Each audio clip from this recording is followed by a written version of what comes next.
আধার card ও voter কার্ডের সংযুক্তিকরণ নিয়ে বেশ দ্বন্দ্বে রয়েছেন আমজনতা।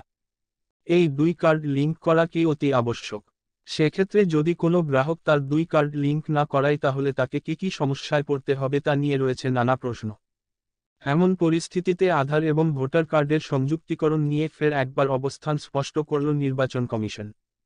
উল্লেখ্য, গত 2021 সালের ডিসেম্বর মাসে আধার ও ভোটার আইডি সংযুক্তিকরণের আইন পাশ হয়েছিল লোকসভায়। তারপর থেকেই এই দুই কার্ড লিঙ্ক করার পরামর্শ দিচ্ছে কেন্দ্র।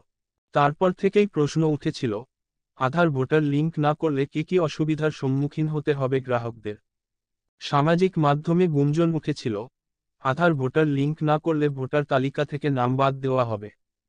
এখানে বলে রাখি, নির্বাচন কমিশন জানিয়েছে, কোনো নাগরিকের জন্যই এই আধার লিঙ্ক করা কিন্তু বাধ্যতামূলক নয়। আধার ভোটার সংযুক্ত না করলেও কারো নাম ভোটার তালিকা থেকে বাদ যাবে না। যদি কেউ স্বেচ্ছায় আধার ভোটার সংযুক্ত করতে চায় তাহলে সে করতেই পারে। তবে কারো জন্যই এটি বাধ্যতামূলক নয়। জনগণকে আশ্বস্ত করতে একটি প্রেস বিবৃতিও জারি করেছে কমিশন। এই বিষয়ে মিথ ভার্সেস রিয়েলিটি নাম দিয়ে একটি ওয়েবসাইটও চালু করেছে কমিশন। এই দিন ওয়েবসাইটটির উদ্বোধন করেন মুখ্য নির্বাচন কমিশনার রাজীব কুমার, নির্বাচন কমিশনার জ্ঞানেশ কুমার এবং নির্বাচন কমিশনার সুখবীর সিংহ সান্ধু।